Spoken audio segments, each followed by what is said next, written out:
Session 2, Building Bridges, the Role of Intergenerational Dialogue in Healing and Advocacy. And today I am joined by our moderator today, Mayor Ellen Kamei of Mountain View. Kamei, Hearney,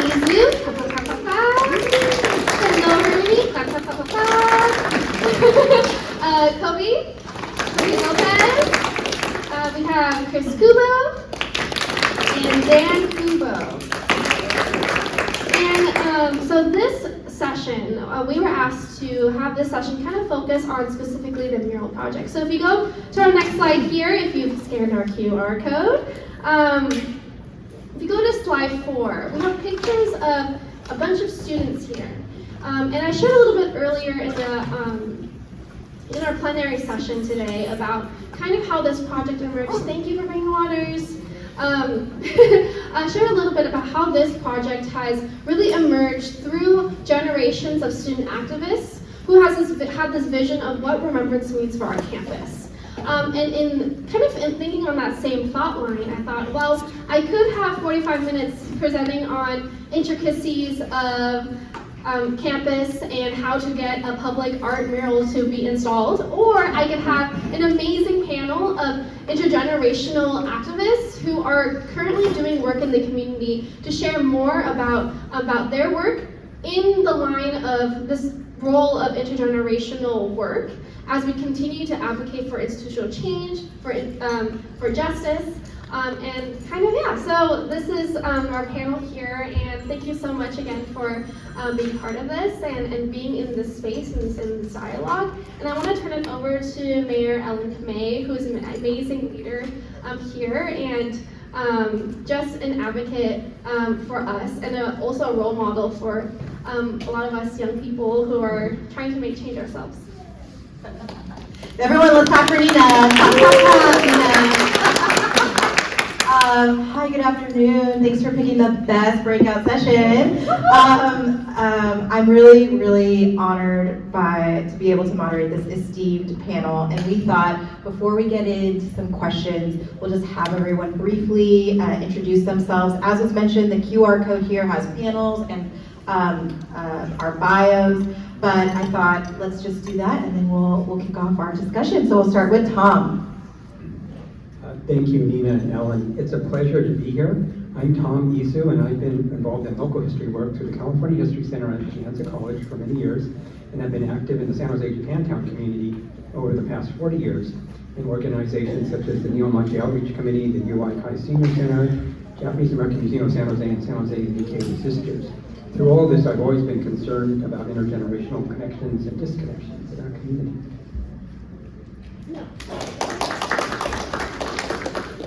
Hi, I'm Kendal Hearney. I am the Vice President of Community Relations at San Jose JCL. I graduated from UCSB a couple years ago, and I was a political science major, so getting back involved in the community I grew up in Japantown, has been very important to me, and I'm excited to keep doing it.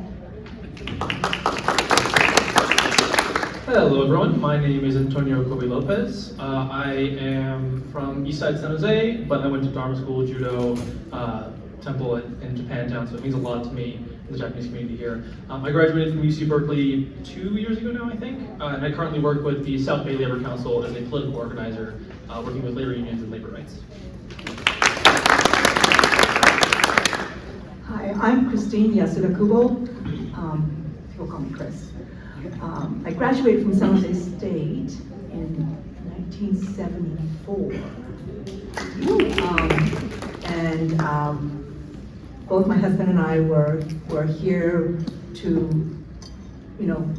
during the 70s, the late 60s, 70s, doing advocacy for Asian American Studies. So we were part of the group that started Asian American Studies here, got the minor program going, and then we also were embraced by the Japantown community and did work in getting UI Kai started.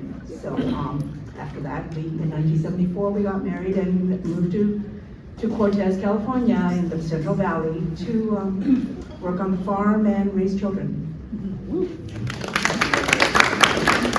I'm Dan Kubo, and as Chris said, we are in the Central Valley, so it puts us a little bit outside of this community, but not really, and especially in this day and age of being able to do this on a lot of things online, which we have been involved with, having meetings with people from all over, including San Jose area.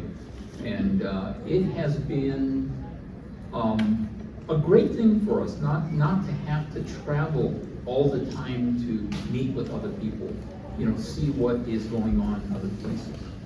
And so I figure I'm not great at it, but utilize it to the best advantage. So. Great. All right. And then just a little bit, hi new friends. For those who are just joining us, please feel free to scan the QR code with the PowerPoint of bios and more about the mural project for this session.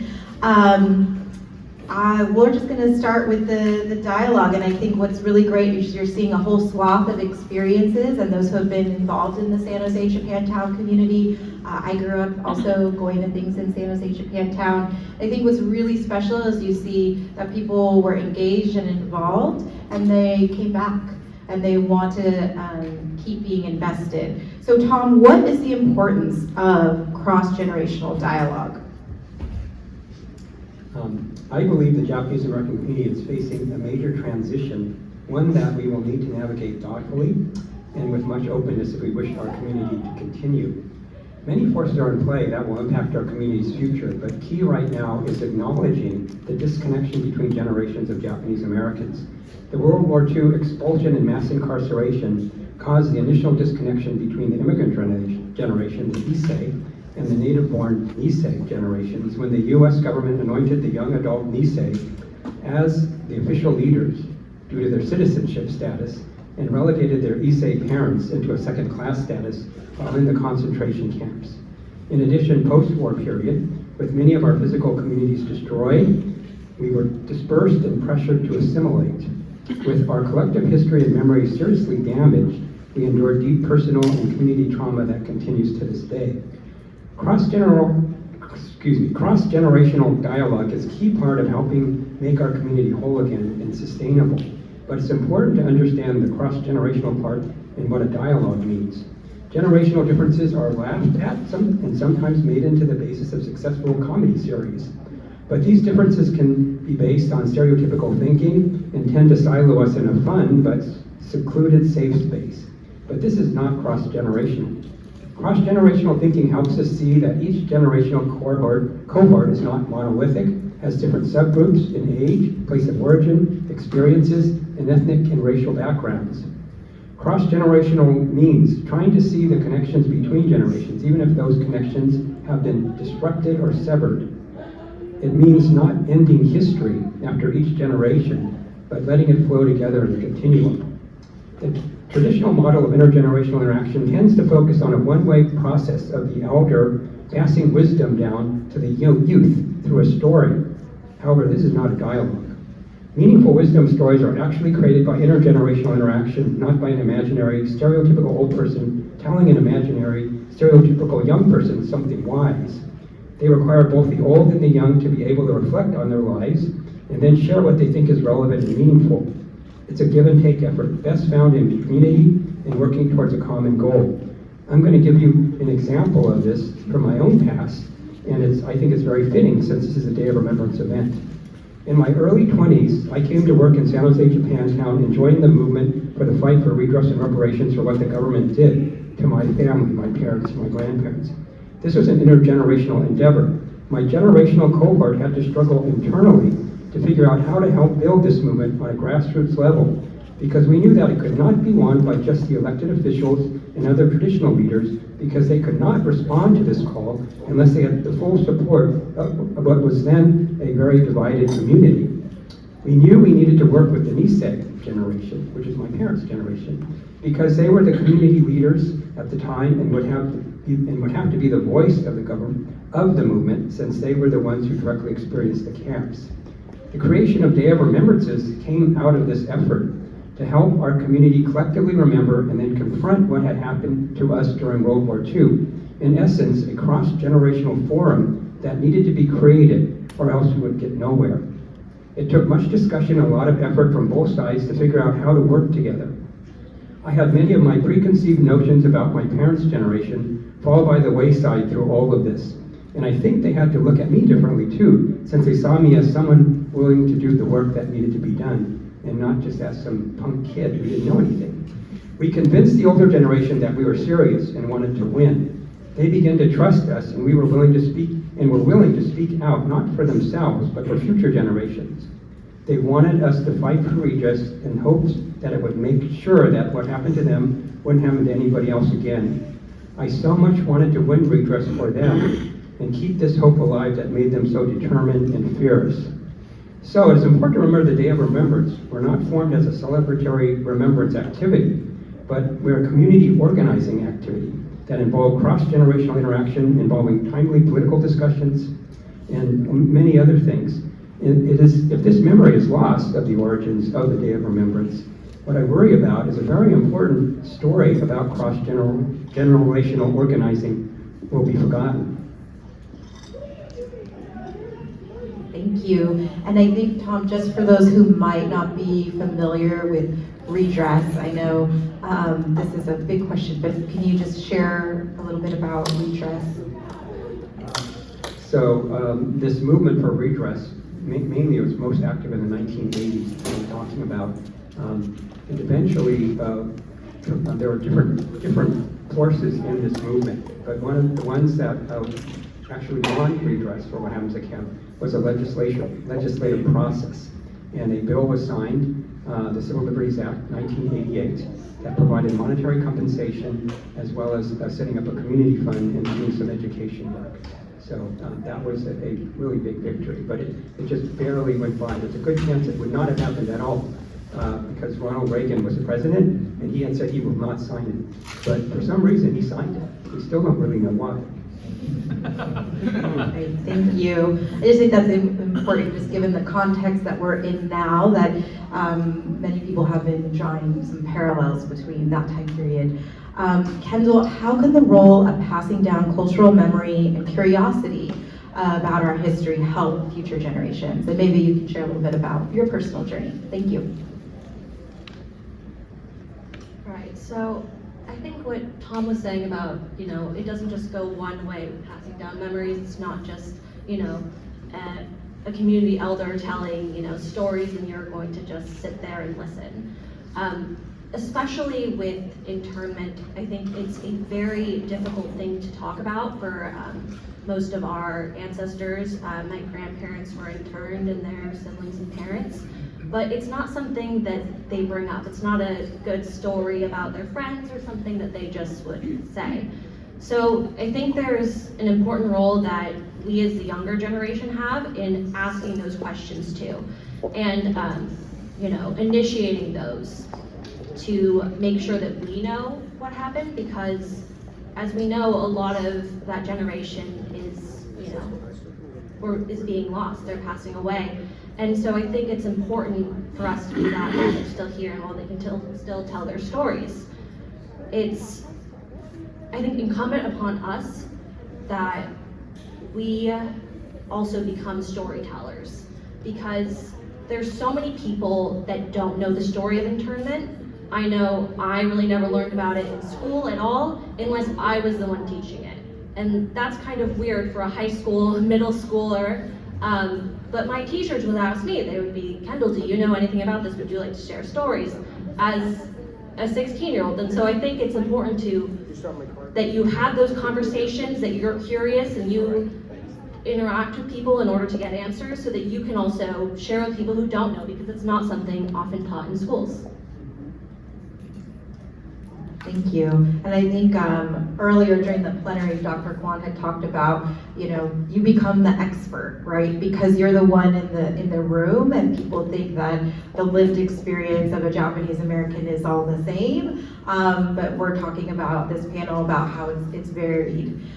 Chris and Dan, can you speak to the intergenerational effort and collaboration to cultivate Faces of Learning and Institutional Remembrance. So in the early 70s, we got San Jose State's Asian American Studies going, and of course that was a huge effort that was initiated by students, but also we wouldn't have been able to do it without the help of our parents' generation, the Nisei, who actually became the instructors originally, coming from community organizations such as the Wesley Methodist Church. A minister from the Wesley Methodist Church was one of our main instructors, and others like him from the community who were willing to come out and teach. So that was really, really key. But the bigger part of that was when we were working in the community, or trying to work in the community to see what we could do to help. The most important thing and the most endearing thing for us was to have these conversations, sitting in front of a bench, on the bench in front of Hank's coffee shop, you know, which is no longer there, but on Fifth and Jackson, you know, and just sitting and talking with Issei, just about whatever, and just enjoying conversation time, and seeing from how they lived and what they were talking about to figuring out what it is that was needed in the community. And when we were doing Mochisuki to raise funds for Asians for Community Action, once we got that kind of conversation going and some kind of relationship going with people with a different generation, of course, people like many of the people in Asians for Community Action were not from Japantown. We just happened to live there because we were students. And for them to as Tom said, you know, have these punk kids come up to them and say, oh, we want to do these things in the community, you know, it's like, okay, whatever, you know, but they were willing to come and help us make mochi and make money for this organization so we could do something in the community. They were willing to come and help us, and that collaboration was key in getting organizations like UICI started, because they were willing to trust us as part of the community and work alongside with them to do something that would help the community. So that's one of the things that we did, and Dan's going to speak more about some other stuff.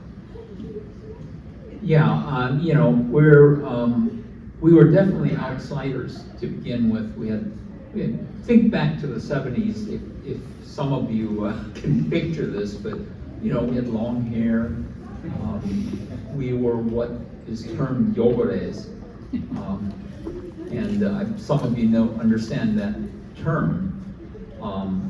But we had to build this trust, and we did, like Chris was saying, you know, we sat on the bench, we had some activities through Asians for Community Action that brought us closer to people, you know, and not on the level of, you know, mentor to student type of thing, but just talking together, getting to know each other. And that was a very key element in everything that we did.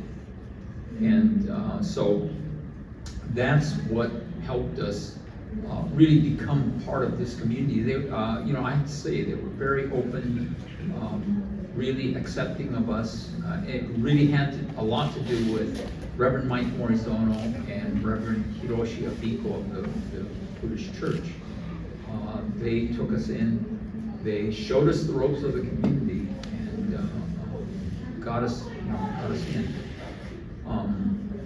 And so this dialogue that you have intergenerationally, you kind of almost have to forget about the fact that there's generations and that there's an age difference. You know, just, you know, a person to person type of thing. And I guess personally, I look at that situation a little differently. I grew up really actually knowing about the whole incarceration experience because my father talked about it. You know, within the family, he was not one to be quiet about it. And indeed, he further went to prison because he resisted the draft while he was in, Amanchi. And so he went through a whole experience there, and fortunately, just recently, in fact, we're in this period right now where we're having a film made about my father's experience. So we're able to express a lot of things that happened during that period, and the fact that our people did resist, and it was something that isn't talked about, In fact, much of the community wanted to be silent about what went on. And it just, in my mind, that's not the way it was. There were people that my father and the 30-some guys that went to prison under the same circumstance, they met every year since they got out of prison. They met every year.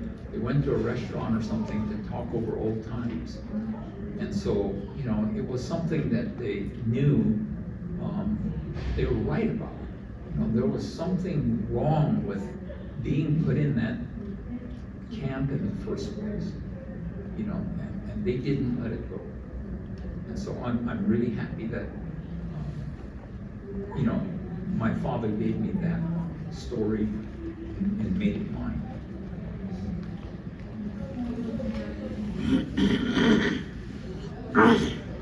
Thanks for your patience. We have yay, we got another mic. Yay! I've been trying to not break up our flow, but wandering around trying to work with one mic. So thank you so much for that perspective, Chris and Dan. I was just thinking, as we're talking about building bridges between the generations, I really like the theme that's coming out, which is you're not necessarily cognizant about the generations. You're just leading, as Kendal was talking about, with the curiosity. And I think that curiosity comes out of the question, who am I, right? And everyone on the panel is being vulnerable and sharing. So I just want to thank them as we continue the dialogue, because that's really the root of the question. And I think Tom spoke about redress, and as Dan was speaking about silence, so many people have said that it wasn't until they watched the redress hearings, which you can watch, that they saw their parent, their sister, their spouse cry. They heard things that they never heard before. And leading with a question of even hello, how are you, right, can really open the door. And we've seen as a result of the pandemic that people are not maybe as open. But in hearing this panel, I hope you'll see that to build the bridges, we need to be having that open communication, so that we can get to know who other people are, but also who we are, and that there's likely more similarities than there are differences. And as we think about that, Kobe, how can we use our intergenerational efforts and lessons from the past struggles we've been discussing in our current justice movements? I know you're at the forefront of that. Yeah, I think that's a great question. I think that's, in my mind, that's the question when it comes to justice and advocacy and that kind of work. I spoke a little bit earlier about how I'm really proud to have come up in San Jose's Japantown. I'm still really proud to have those ties and those connections. And especially in a time like this, that means all the more to me. We're all very well aware of efforts top down to criminalize and to persecute many vulnerable groups among us today. And it brings me a great deal of strength to look at Japantown today, to look at the Japanese community, not even just in San Jose, but really across the nation, and see how it's thriving, and to help me to keep going. Anybody here who's worked at all in the advocacy space, or is interested in justice and doing work in those spaces will know, or will learn very quickly, that it becomes very draining. It's very, I don't mean to use the word depressing lightly, but it's very depressing. there's a lot of times where you're just banging away at a wall, it feels like, and nothing's changing, and are we even really surviving this? And all those questions start to come up in your head. But when I look at Japantown here in San Jose, and I look at the Japanese community everywhere else in America, it brings me a great deal of joy to see that it's alive, it's thriving. They tried to stamp us out, but we are still here. And as communities come under fire today, not only can we take the lessons of literally how did we have these conversations and what kind of policies were we trying to implement and to get through, but also the fact that the simple joy of still being here and still making it through it all. I think that's something that's really important for advocacy work, is to find those things that will bring you happiness and will bring you the courage and power necessary to continue working.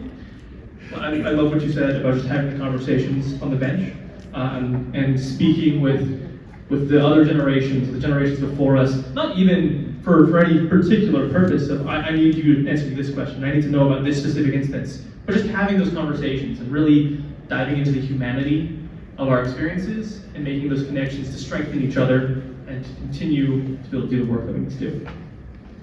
Thank you. And I think one of the things I was just remembering is sometimes people think that you're not interested in their experience, but you are, right? And how leading with curiosity can help bridge that. Kendal, as we balance honoring the past and face the realities of our future, how can we be proactive contributors to the future of the Japanese American community? And I know you've taken a leadership position in the JCL, and maybe you can share how that came about and what inspired you to do that. So I joined the San Jose JCL. My mom was actually a member back in the day, and I'm kind of the reason that she had to leave. I was an uncooperative baby at those meetings, so she kind of had to bow out. So her aunt actually brought her into it when she graduated from college. So my great aunt was a part of it, and she said to me, hey, Auntie Helen brought me into this, I'm bringing in you now. And I was really proud to be able to do that, because the work that the JCL has done in fighting for redress and civil rights has always I've always been so incredibly impressed by the strength of the Japanese American community. And thinking about it even when I was younger and being like, well, I have all these problems, like I'm stressed, just like whatever, and then I think, and you always think, well, my grandparents lived through internment, and that is so much worse than anything I could ever imagine. And so here I am, complaining, being stressed about something when really they went through all of that and they turned out, they're like, yeah, we're great. And so I think that it's important to honor the past and the perseverance that they had. Because right now it feels in a lot of ways that I see the sentiment a lot that things are different now. We can't use the same tactics we used before. You don't understand. The older generation is stuck in the past. These, politics are different. And politics are different now, but politics were also different back then. And the fact that the Alien Enemy Act was invoked in 1942 and Executive Order in 9066 to round up the Japanese American community happened back then, we're seeing the same thing start to happen now. So I think by continuing to be a part of organizations with, members of the community from all generations is very important, because we need their experience, we need their advice in order to continue advocacy work, to continue work on behalf of Japanese American communities and all other vulnerable communities, because that's how we get things done, that's how we're able to fight for civil rights. We have to have, not just intergenerational, but also, cross-culture and intersectional groups. Thank you. And speaking of this cross-generational, interconnectedness, Tom, how does the ongoing effort continue? So we're here at our Day of Remembrance. We're talking about how we can all learn from each other. Where do we go from here? Well, that's a big question for me to answer, but basically, all I'd like to say is we will continue these efforts because we have to. I think we're in a real dire moment right now. So I spent some of my work career promoting why the study of local history and especially civil liberties is so important. So I think people are forgetting what the really basic principles of the Constitution are in this country. And the other thing I really want Japanese Americans to do is really step up to the game now. You know, of all generations, of all backgrounds, if we really want days of remembrance and all these things we talk about, why it was so bad, what happened in World War II, and why we really respect the people who came before us, we have to really make that mean something. You know, as some of the speakers earlier this morning said, these are things you should be thinking about doing. These are things you can do now. We're going to have to figure all that out. And it's going to take all of us, all generations. And as you said, Japanese Americans can help work, should go and work with other groups. Of course we should. Not just as a representative of look how successful we are or we suffered and aren't we great, but actually just step up to the plate along with all these other groups that have also been fighting for generations, even longer than us, of course. And to really feel, that will really help us, of course, be able to keep in this game. But I think we really have to think about how we can all step up to this game. And I'm hoping the Japanese American community does that and welcomes other people along with us, no matter what your background is. Because we have a story and so do you. So I don't think that actually answered your questions. But It gives us really great ideas. And so as we get ready for your questions, we're going to open it up to Q&A shortly. And I'm going to let our panelists think about, you know, what's a takeaway you would like to share with the audience before we go into the Q&A on building bridges. I think that just one of the things Tom mentioned is San Jose Japantown is one of 3 remaining Japantowns in the United States. And what we've seen is the fabric of our Japantowns, they're all changing. And in San Jose in particular, I've been really impressed how instead of kind of shutting doors, it's embraced. And it's embraced its multicultural background. Not only is it home to San Jose Japantown, but you'll see there's a city park recently opened. It was years of the effort. It's called Highlandville Park, and that is for an individual, Mr. Highlandville, who helped both the Chinese and the Japanese American community. And the San Jose Japantown fought very hard for the naming of that park and that individual, because the city of San Jose originally wanted to name it Sakura Park. Right? And I think that it's important to organize that being Japanese Americans is more than cherry blossoms, which is what a sakura is, right? We are paying homage to the past and to our history, and we're very grateful that we build bridges, not only intergenerationally as Japanese Americans, but with the community at large. So maybe we can start, if it's okay, with Chris and Dan. What are some takeaways you'd like to share with the group? Yeah, I want to kind of dispel the 3 Japantown idea, because if you look at it as a suburban, urban person, that's what you'll see. But there are those of us who are in the inaka, in the country, that are still alive and kicking. You know, for instance, our community of Cortez, which probably people have not heard of, and we are part of the chain of Yamato colonies that Kitaro Biko established early in the mid-1900s. And they're farm communities. You know, there's no real town per se, but there are still people out there. And even though we're very few, I think that we include a lot of people that are around us, you know, that have worked on our farms, that we see often at school or at community activities. And so they're part of our Japanese American community.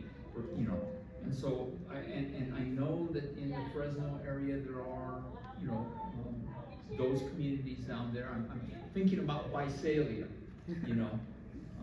And so down there, around the Sacramento area, there are pockets of Japanese Americans, and I know that there was a project a few years back about preserving California's Japantowns. And so I would like to continue that, you know, part of things.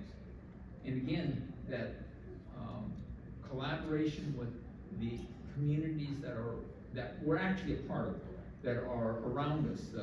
And I'm really thinking about the Mexican American community in our case, because that is who we are, you know, with. And so just wanted to say, didn't want to be too contrary, but yeah. Yeah, I mean, I think they're definitely, those have historical names, right, the 3 Japantowns, but I think there's definitely enclaves and different communities.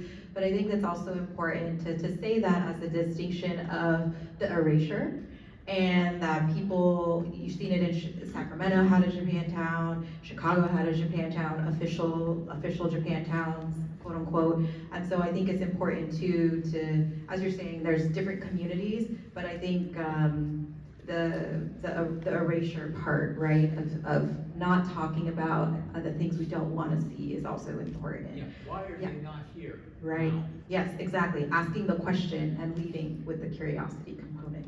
Chris, did you have more you wanted to add? No, I'll pass it on to Chloe. Okay. Okay, so takeaways is the idea here. I think the big takeaway in the modern era is really the collaborative element, as you were talking about with Japantowns and Japanese American communities across the nation are not just Japanese American, like, straight line descents, right? It's about including everybody around us in these conversations and making sure that the histories of what's happened to our community and what's happened to other communities are shared and understood, and that our successes are also shared and understood. Right? We can't manage to uplift just ourselves. That's not going to be possible. But if we work together, if we're working with other communities that are in danger, and show them how we can help them and how they can help us, and all those conversations, I think that's a really important thing to take away from a time like this and a day of remembrance like this. Yeah, like what Kobe was saying, I thought that was brilliant. It's not enough for us to be like, well, we've accomplished so much, good for us. Now let's pull the ladder up behind us, like we've seen happening now. We can't just let the next group of whoever, you know, people want to pick on be marginalized again. That's what Day of Remembrance is kind of about. It's about the government could do this again. And you might think that could never happen in this day and age. I don't think people thought it could happen, and people didn't think it could happen with American citizens. And I know my great-grandfather said to his children, he said, they're gonna come for me. He was in East Bay, not born here, but you guys should be fine. And they weren't fine. And I know my great-aunt actually worked at San Jose State at the time, and she had to be at the registration center and check in people as they reported there to go off to the camps, and then she had to go as well. And my grandfather was a student here and was sent away, and I think that we might not think that our peers or people around us are in danger of the same fate. And Day of Remembrance reminds us that we have to keep fighting, we have to continue our work, because it's all we can do, and when we stand together, we can make positive change. Since this is a day of remembrance, one thing I'd really like to happen is that all of you, the students especially, and that are not Japanese American or don't identify as Japanese American, that you feel comfortable asking us questions, that you feel comfortable bugging us about things, because that helps us be a little bit clearer about some of these things. And we're all really nice here, but you know, some of the intergenerational conflicts that have happened in the community. Because I'm hoping there's something you can learn from this. And I tell you, there's a lot of us in the community that would love to work with you and help you have us join us in fighting for civil liberties and for the Constitution. So that's really all I want as a takeaway, is that there's a lot of information, experience that we'd love to share with you. And I really would like to learn from all of you, because I really need to understand what's happening for the students right now. It sounds like a pretty dire situation, in my opinion. So. Chris, would you like the last takeaway? It's really important for all of us to recognize each other as a big group of people who can help each other, and we advocate for each other as well as support each other. We need to share the love, basically. And so, as Tom said, ask us questions. We'd be happy to answer those questions. Share your stories with us. We'd love to hear your stories. We share our stories with our children and our grandchildren all the time. Sometimes willingly and sometimes not. But at the same time,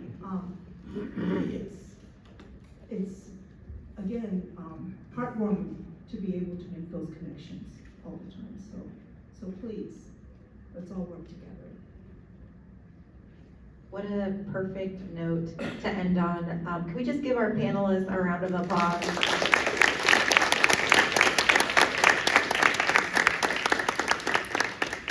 And now we'll open it up for Q&A. So if anyone has a question, we can pass you the mic. I know no one in this room is shy, so please feel free. If there's anything we didn't touch on, or an acronym we used, or anything, please let us know.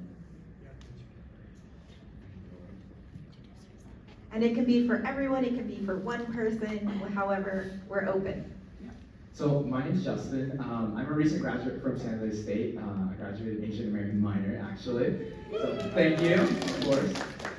But I really wanted to pose this question to everyone, and primarily more of the folks who did like the groundwork leading up into building a community, right?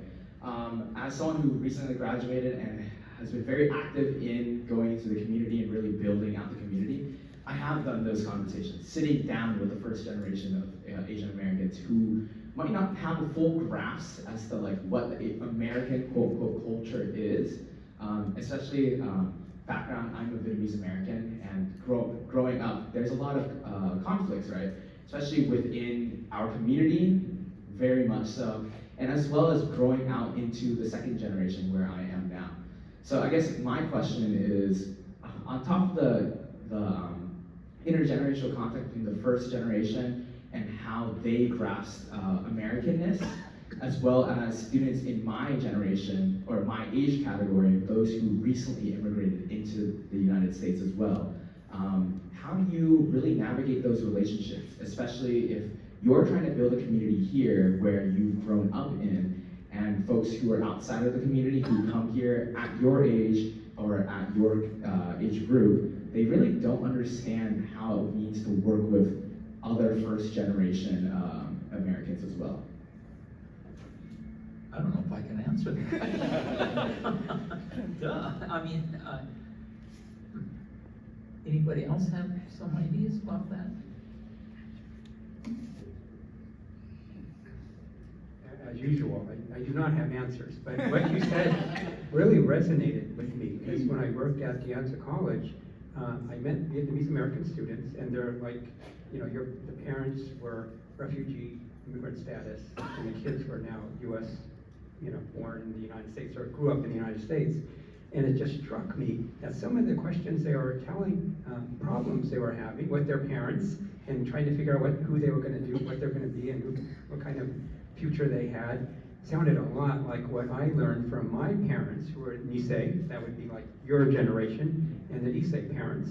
I mean, it was just identical, and I had always wanted to do more discussions about that. It's not because we have the answers, but it would help me understand better my grandparents and parents, and what my parents went through. And I think there's a lot of richness in that. And unfortunately, I think, I'm not speaking on behalf of the younger members here, but when I was growing up, a lot of the stuff just kind of went out the window. And Japanese Americans were separate, they were special, we either were model minority or all this stuff like that. But I knew there was a lot of things hidden inside.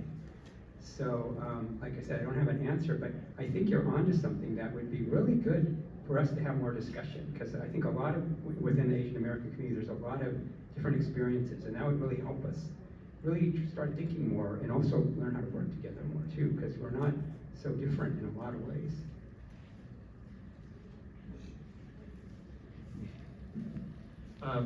So I'm a 5th generation Japanese American. So as you said, my personal experiences are maybe not the exact same. I'll just say from a labor organizing perspective and from a workers organizing perspective, a big part of working together between different cultures as the unions tend to have. They're all very different in what they believe is important and what they're willing to do, and is finding ways to get on the same page as much as possible, trying to meet people as close to them as we can, and asking them as much as possible to make those steps towards us. And in time, finding those ways that will work. That's not to say it's easy, obviously, right? This is work that takes generations of time sometimes. But starting those conversations and doing as best we can to try to meet them as far as we can to their side is valuable, I think. Hello, my name is Lucas Hatton. I'm a professor in communication studies, and I brought my activism class here for this breakout session. So thank you all for your words of wisdom and insights. And my question I wanted to ask on their behalf is, the students are working on small group campaigns to change a practice or a policy, either here on campus or from the local community. And oftentimes in my experience, I'll find that students will get that meeting with the decision maker, or as we call it, the target, the person who could say yes or no to their demands. And they don't get an outright no, but it's more like, well, I'll have to, consider that and go and, take a look, and then nothing really happens. And so then, people can get discouraged by that or whatever. And so I would love if you would be willing to share any tips for holding power accountable and how you can really, get pushed through that to get, a more satisfactory answer or toward the tangible change that you're seeking. Thank you. Hi, that's a really good question. One of the things that I experienced as an activist early on was that I wasn't very versed in politics or the community in general. I actually am kind of a first generation, sort of, because I grew up in Japan. Not as a Japanese person, but as a Japanese American. But still overseas, and did not ever experience the Japanese American community until I came here when I was 17 years old. And so it was all a very new experience to me. But I wanted to participate because I knew this was very important. So what could I do? I had to rely on what I thought I could do best, my strengths. And I could speak Japanese, so I could communicate with the people, with the first generation people who were Japanese speaking. I could do that. I could go speak with the elderly, because I had a wonderful relationship with my grandmother. So I loved speaking with older women who were my grandmother's age, and just to say hello and just to see how they were doing, just to be there to be a friendly face. Activism doesn't have to be going out and protesting in rallies or those kind of things. You can be an activist in small ways and still make change. It's those little ripples. So yeah. Let me give you guys some bad advice. Because when we started out trying to get Asian American studies, here at San Jose State, we were an organization called the Progressive Asian American Coalition. And, we were really kind of, all students from different places. Very few of us were actually from San Jose. And so the president at the time that we were trying to enter into this, you know, bringing up the proposals and things, was Hobart Burns. And so we demanded a meeting with him in order to get this off the ground.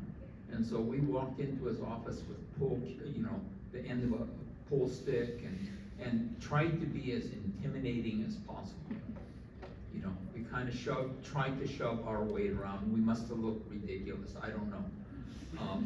But that's how we got it started. And I think that it just kind of gave us, since we were put off, I mean, oh, we'll think about this, you know, we'll consider it. But we were persistent, you know, and we started figuring out that the way to approach this was to put up our, not most innocuous, but the straightest looking of our bunch, which included Roy Hirabayashi. You know, Roy was the straight man, he and this other person. And so they would go and talk to the parties that were influential in this process, you know, the heads of departments, etc. And that's how we got this off the ground.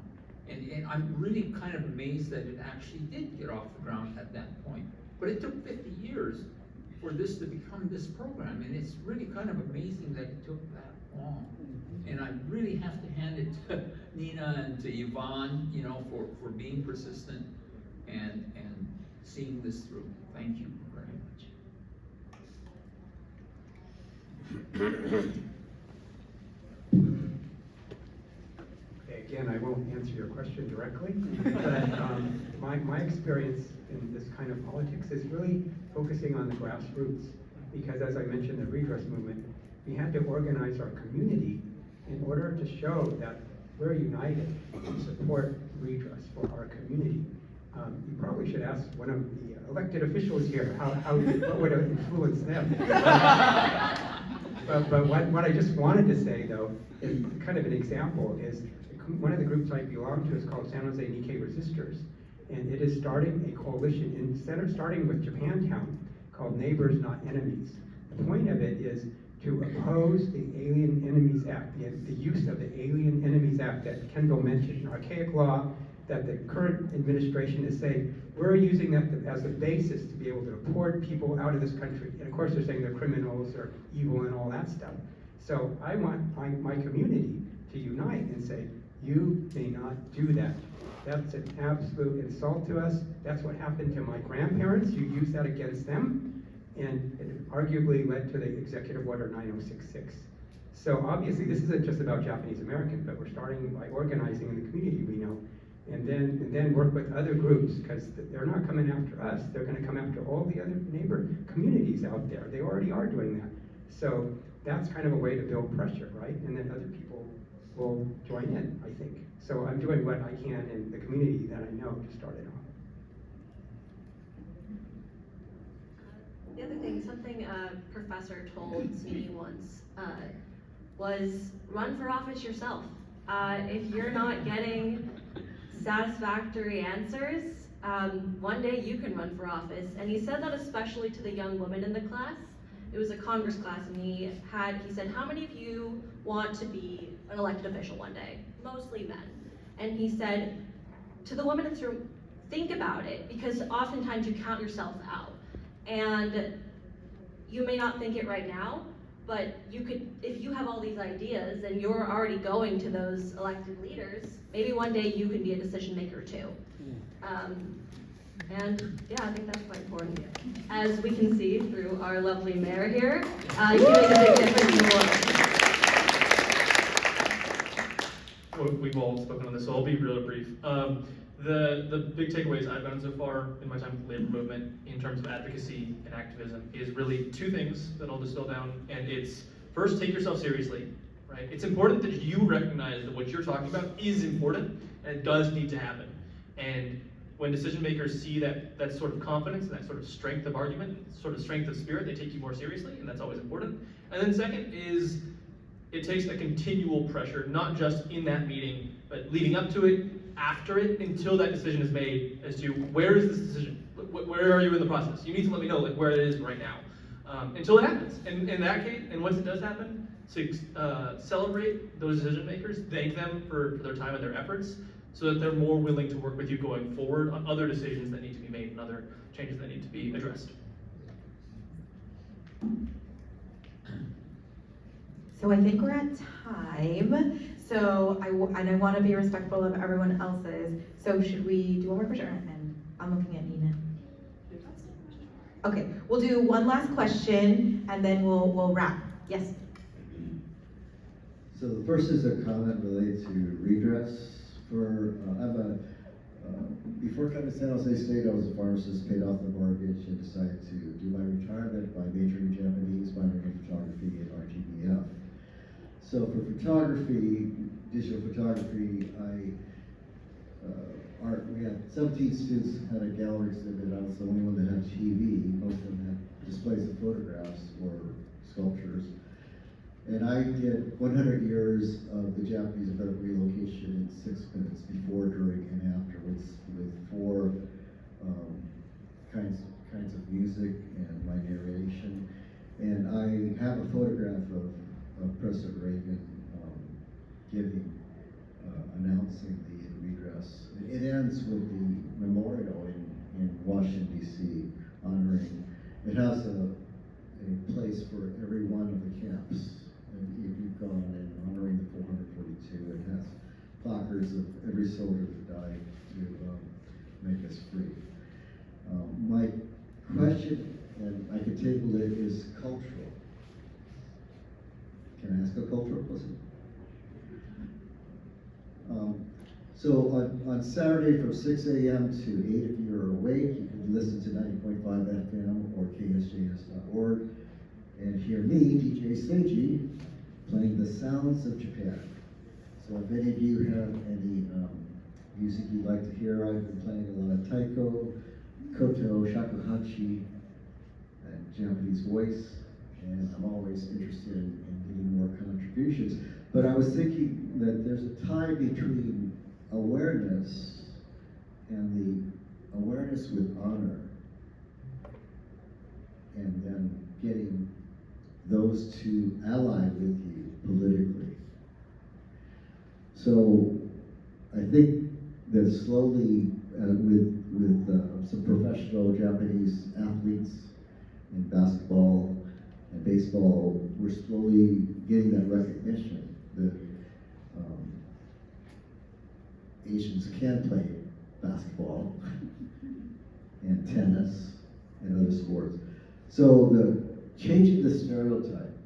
But my question, and please correct me if your experience has been different than mine, but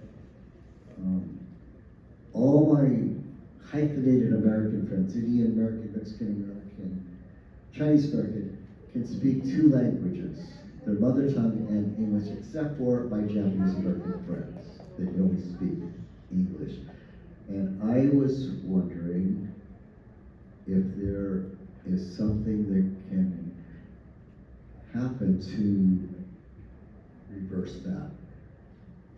Because it just is missing, because if you're that hyphenated country person, you want to go back to that country, but if you go there, you can't even read, because the Japanese use 4 alphabets: the American alphabet, hiragana, katakana, or phonetic, and the Chinese alphabet.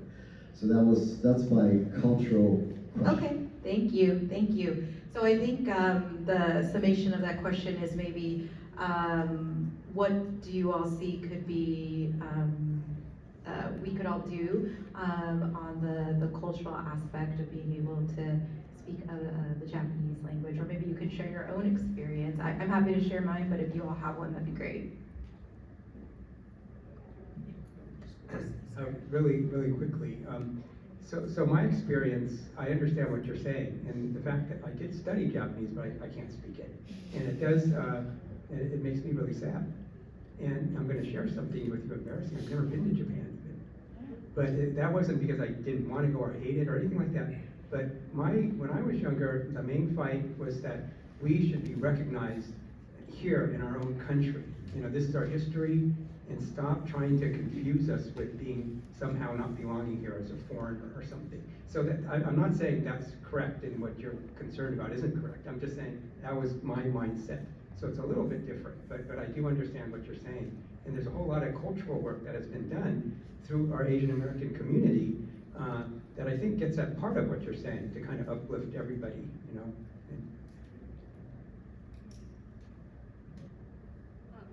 Quickly, yeah, the only Japanese words I'm fourth generation I know are basically foods. I had like an exchange student roommate from Japan, and I knew nothing, and she was like, yeah, and then I like said something about shimoji, and she was like, you know what that means? What does it mean in English? And I had no idea, which is like a rice scoop, I guess. But she was bamboozled that I could say all the foods correctly, and the rest of my pronunciation was awful. But I know some of my younger cousins are going to like Japanese school over the summer now and stuff, and they're trying to get back into it, so maybe those kind of things can help. I don't know any Japanese. I'm a fifth generation Japanese American, like I said, but I will say I'm not just Japanese, I'm also Chinese, I'm also Spanish and Portuguese, and there is undoubtedly value in passing down the language of our ancestries. I am not proud to say that I don't speak a single one of those languages, but that doesn't mean that I'm not proud of my Japanese heritage or any of the other heritages. And I think on your point, finding ways to make sure that our cultural spaces across the city, across the county, across the nation are accessible not only to people who literally have family members that came from these nations and these places, but also everybody who lives in them, right? It's not just about learning your own languages, it's about seeing the languages of your neighbors, the dance and cultural traditions and foods of your neighbors and the community as a whole. And I think there is a lot of work to be done on that in terms of interconnectedness and collaboration between different cultural groups and organizations, for sure. I grew up speaking Japanese because I grew up in Japan, but when I came over here, when Dan actually grew up speaking Japanese also because he lived with his grandparents. There was a multi-generational home. However, once we started going to school and having, and speaking more English, then the Japanese just kind of like got less and less. And as we raised our children, we tried to use as much Japanese as possible, but if they don't hear it in other settings, then it doesn't, with language, if you don't use it, you lose it, right? And so that's the difficult part. Our kids understand and speak more Spanish because we grew up in a community with more Spanish-speaking people than Japanese-speaking people. So, I mean, that's good. Right? But at the same time, it's really hard to continue that, so you gotta use it. Gotta use it. Even if it's just food.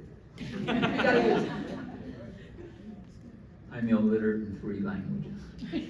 So, yeah, I did grow up speaking, I didn't speak English until I went to school, but I have forgotten a lot of it. And I hate to say this, but I took courses here at San Jose State in Japanese, both in the language department and in Asian American Studies. We had a conversational class.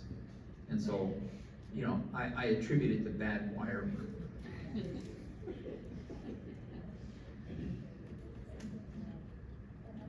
Great, thanks. And I think as someone who speaks 4 languages that it's not always about being able to speak a language, because when you travel in other countries, being able to speak the language of kindness, being able to speak the language of seeing other people, that's much more universal, and I think that to me, that's far more important than being fluent in some other language. And that's, I think, what I'm trying to teach my kids, and I know, honestly, from this panel, that's why they're trying to teach us, right?